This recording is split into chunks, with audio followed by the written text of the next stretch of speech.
Right there, YouTubers, how are we today? I'm feeling great, and welcome to I think it's part 5 now on the HD scope review. Thank you so much for all the comments. A lot of people are saying it's nice to see these videos. Yes, these videos are quite long. Yes, I've split them up into many parts, but I've done this deliberately. A lot of people want to know the full ins and outs of the X Sight. How does it work? And I appreciate that I'm actually taking a bit more time going deeper into detail with all of these videos, and in particular the night sight side of things. Now, my experience of night sights is not great, so I have been trying to answer some of the questions down below, but feel free to post them down. My Google food is quite good, and I can hopefully point you in the right directions with that. But today, what are we looking at today? Right, we're going to tackle the elephant in the room with the ATN X Sight II HD, and that is wherever you look and you look for reviews, you will get the Marmite scenario, and that is you either love it or you hate it, and it all comes down to image quality. What is the image quality like on this sight? It says it's HD, but a lot of the reviews that you'll see, they'll say that it's acceptable when you're at the standard zoom. In this case, at standard zoom of 3 to 14, when you're down in the lower ranges, it's great, but once you go higher up the zooms, it is too pixelated to use. So what we're going to do is we're going to do some videos with this. I'm going to try to merge in there some optical imagery using standard HD camera equipment connected up to an optical scope, and using the camera that I'm actually videoing on at the moment, which is a very old Panosonic HD camera. And what I'm going to try and do is show you what the image quality is like between the ATN and other methods. And then finally, at the end of it, we'll come together and I will do some cutting and splicing of the images and try to give some overall impressions of, you know, side-by-side comparisons.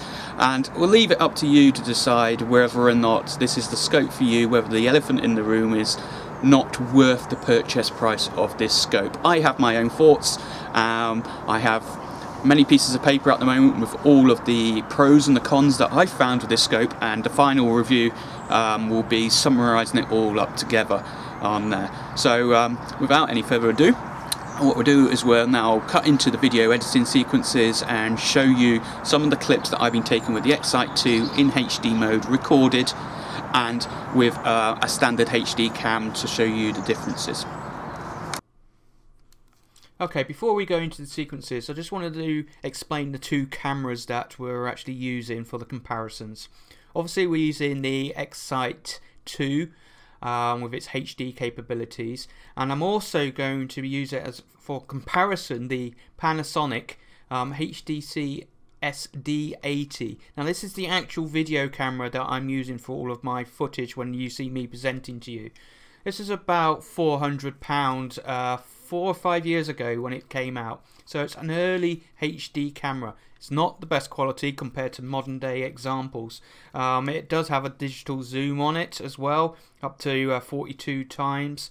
But when I put up images of the X Sight, and then I say this is what I am seeing through my HD camera, it's this camera that I'm using.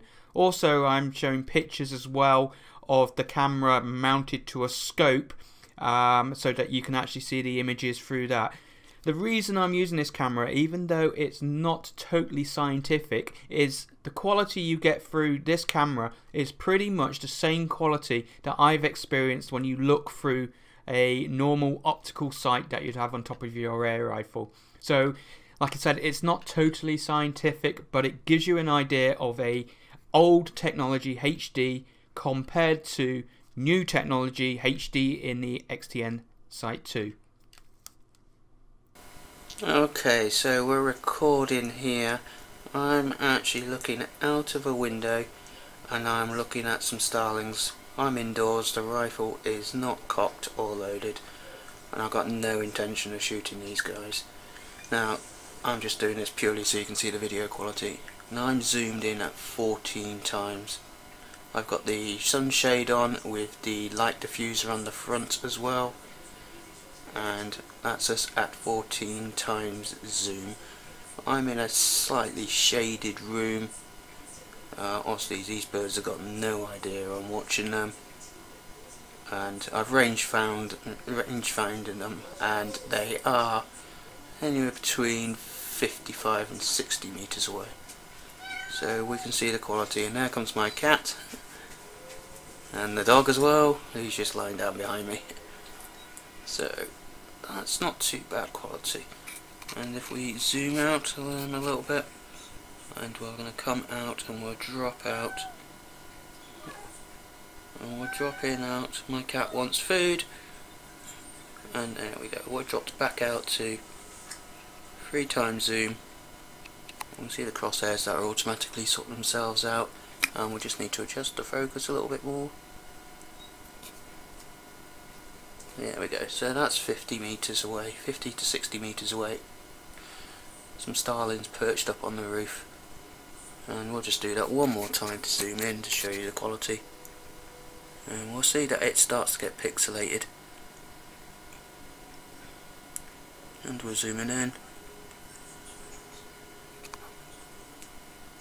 Now when you're in record mode, I let go of that button ages ago, and eventually it zoomed in. And we just need to do a bit of focus adjustment. A little bit too much. And bring it in. There we go. That's sort of the best I can get it. That's the best quality we've got. Look at them all just sat up there, starlings. Okay, this is a bit of an opportune moment. I've managed to spot a pigeon in the tree. Now obviously I am not going to shoot this guy, he's up in a tree. The shot, if I missed, would fall into farmers' fields, and it's not the sort of thing you should be doing, so let me make that abundantly clear. But this is a perfect opportunity to show you some quality imaging of the X Sight II. So at the moment I know that that pigeon is at 30 meters away in the top of the tree. I've range found it and I've checked it out. But this is the quality of the image. Now this is at 3 times. Now I get a lot of reflections where I am, and I'm at the top floor window, so I have the sun shield on and the light blocker on the front of the shield at the moment. Now what I'm going to do is just change the focus a little bit. So a little bit too much. There we go, about as best as I can get it. What I'm going to do is we're going to zoom in and see what the quality of this is like. So, whoops, don't want to exit the menu, and we're just going to zoom in. So we can see the reticle moving, and we're coming in, and we are currently now at 11, 12, 14 times zoom. So we've got good seeing conditions. I'm just changing the focus. Okay, so that is the quality that you're looking at in good seeing conditions, bright daylight. The pigeon 30 meters away at 14 times zoom. And you can see it's grainy, definitely grainy. And we can see that quality that you're looking at there.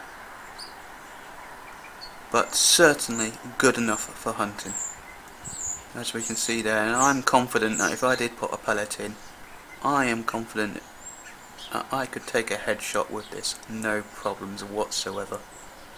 With the bullet calculator working, it knows currently I'm at about 6 degree elevation, 30 meters away. That is a shot I could quite comfortably take, but I am not going to. Now I'm going to see if I can grab the HD camera and take the same video and see whether or not I can do that without scaring him away. Okay, so now I've got the HD camera handheld, and we're going to zoom in and see what we get. Where is he? So that is the quality. It's about the same size-ish, isn't it? Let's just come in a bit further. Now that is with the HD camera, and we can see the quality difference in the imaging going on there. Now that's quite comparable to what you'd see through optics with your regular scopes. So definitely, hopefully there you can see the difference in the image quality. It may be HD, but certainly when you start zooming in with the optical zoom, with the digital zoom on the ATN, you can definitely see the difference. So like I said, that's at 30 meters away. That pigeon's sat there quite oblivious to me watching. He knows he's safe there, he knows I'm not going to take that shot. Okay, and so we're back with the ATN now, and obviously we're recording using the camera itself on the scope, and we're at 4x zoom, and I've focused as perfectly as I can, and we're in exactly the same position as we were with the other footage, and at 4x zoom that's not looking too bad. What I'm going to do now is we're going to move up to 10x zoom.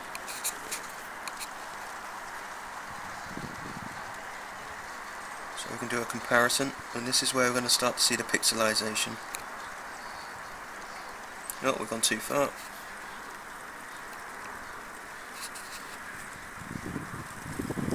It's very difficult with this scope when you're recording. It's very jerky with all of the settings, so I've just let go of that zoom setting about 3 seconds previously. Now it might be to do with the speed of the memory card that I've got, but I'm hearing a lot of reports of this. 10x zoom. I think we've got it? Yes, we've got it. Right, so there we are at 10x zoom, and we're just going to change the focus. And that's about as good as I can get it. So we can compare that to the previous one with the standard optics, and then we're going to go up to 12x zoom. We're going to try if the scope will respond. Oh, we've gone too far. Drop it down a bit. So it's extremely finicky when you've got recording mode going on.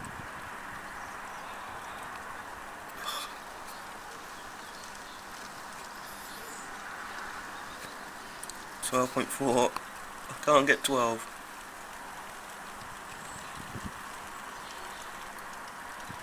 You know what, my target would have disappeared by now. Alright, we'll stick at 12.4. So there we are, 12.4. And we'll come in. It's raining outside, and that's a zoom. And that's what the quality of the image that we've got there. So you can definitely see pixelization, and it'll be interesting when I put these side by side to see what they actually look like. So we're back onto the digital camera now, and you can see that our target's down there, and we're going to zoom in, and I'm going to keep zooming in, zoom in, zoom in, zoom in, zoom in. Now this has got a 46x optical zoom, this camera, and let's try and fill up about half of the screen. That's about right, and that's pretty much what we had before, and we're set to autofocus on this camera, and hopefully now this is true 1080p, I would call this.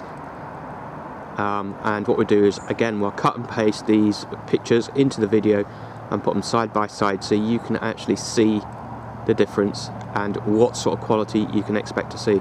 Now this is using the camera, which again I will put a picture of it on and some details that I use to take all of my videos. I put it on a tripod, and everything you see is done with this camera. It's a fairly cheapish camera. Let's say it's about 5 or 6 years old when I got it. But yeah, it's old technology. It's certainly nothing massively new or anything like that. But it should give you a rough idea on what we've got in terms of quality. Okay, so what we've got here is my BSA Lightning, which still has my nickel sterling scope on it. This is a very cheap scope. I will put a picture of the setup so that you can see it. And what I've done is I've attached a video recorder to the end of the scope with one of those camera adapters for scopes. What I'll do also is I'll take a picture of the setup so you can see it. But the whole reason behind this is just to show you the image quality that you get even with a cheap camera and nasty setup like this. That's the sort of image quality that you're getting through a cheap scope. And we're at 10x zoom at 25 meters. And what we're going to do is we're going to do exactly the same, and we'll put like for like up so that you can see the difference between cheap optics and the ATN optics with its digital zooms as well. Hi there and welcome back. Hope you enjoyed the little mashup of videos that we've got there, and hopefully you could see what it was that I was trying to do. I was trying to show the HD qualities of the X Sight II against your standard HD quality videos that you might get out there, or what you can expect to see through normal optics.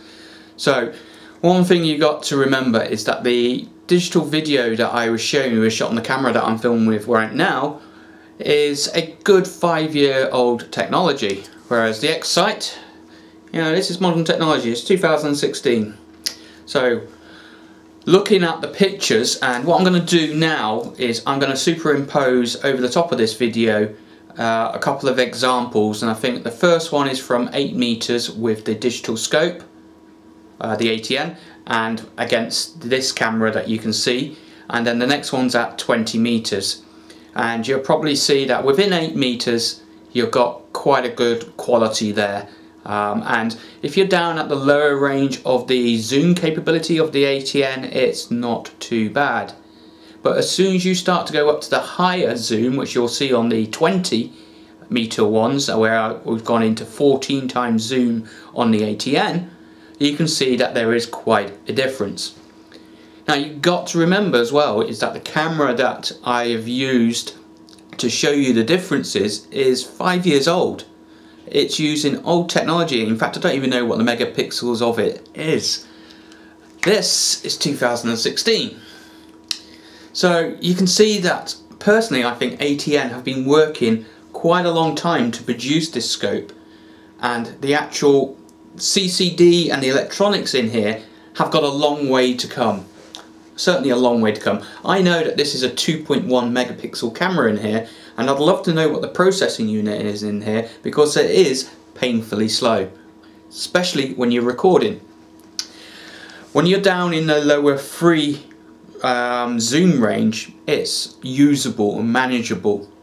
Once you get up into the 14s or in the 5 to 20 range, or if you're using the other scope, you can see that. Now personally, this is my personal views here. When I was shooting anywhere between the 10 to 14 range on this particular scope, that's when I started to see the problems, the pixelization. It was bad enough that at 14 times zoom I could not see the pellet holes in a target properly, especially if they were in the black area of the target. I couldn't see them properly using the ATN at 20 meters, let alone at 30, 40 meters. If I look in the optical scope, which hopefully you could see what I was trying to do in those snippets, with the optical scope I can clearly see the pellet holes and the pellet marks.